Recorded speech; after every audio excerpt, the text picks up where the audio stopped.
machines and tools. They help us to do work. But do you know that many of these are pressure machines which use either the hydraulic system or the pneumatic system? Let's first look at the hydraulic system. But in order to understand what a hydraulic system is and how it works, we have to know two facts. The first fact is that when a liquid is enclosed in a space and a pressure is applied to the liquid, this pressure is transmitted equally to all parts of the liquid. This principle is illustrated using this pressure syringe.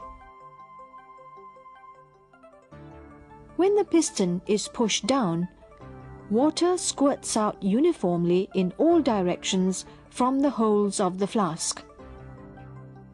The second fact is that it is hard to compress a liquid. If you try to squash a volume of liquid, you still have that same volume however hard you try to compress it. A hydraulic system is one that uses the pressure of a liquid to perform mechanical work. Let's look at this device.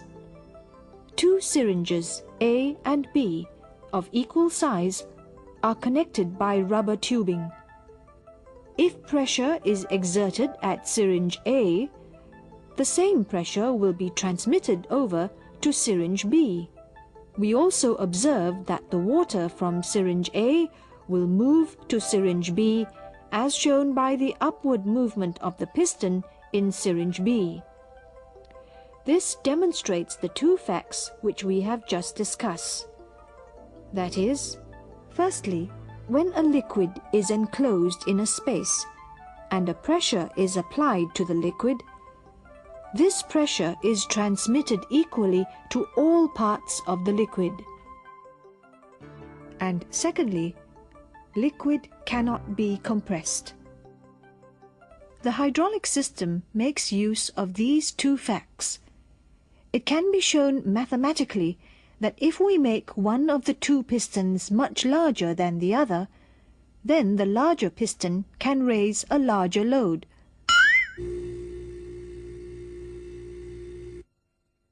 The hydraulic system can therefore be considered as a force multiplier. Do you also notice that the small piston has to move a larger distance than the large piston? In most cases, oil is used as the hydraulic liquid, as it can lubricate the moving parts of the machine as well.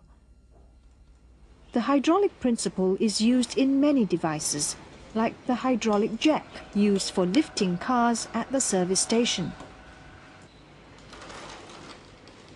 Notice that the serviceman has to exert a force on the piston many times before the car is raised by a small amount.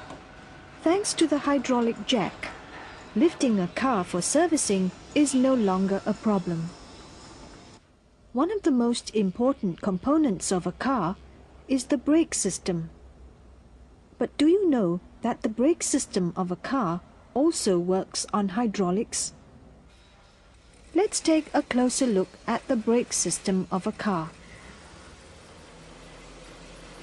When the driver presses on the brake pedal, the oil in the brake system transmits this pressure and moves these pistons. This will cause the brake pads to press against the rotating disc of the wheel.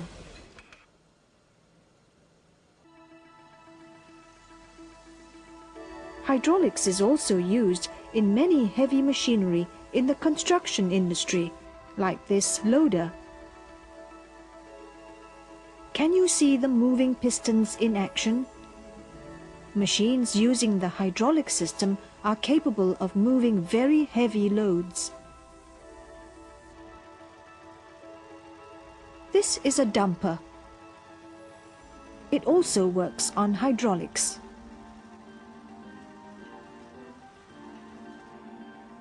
The excavator is another hydraulic machine commonly found at construction sites. The hydraulic system will cause pistons to move a part of the machine back and forth. Imagine what it would be like if all this work had to be done without the help of these hydraulic machines. An accident? Thank goodness it's only a practice for the civil defense officers. They're trying to rescue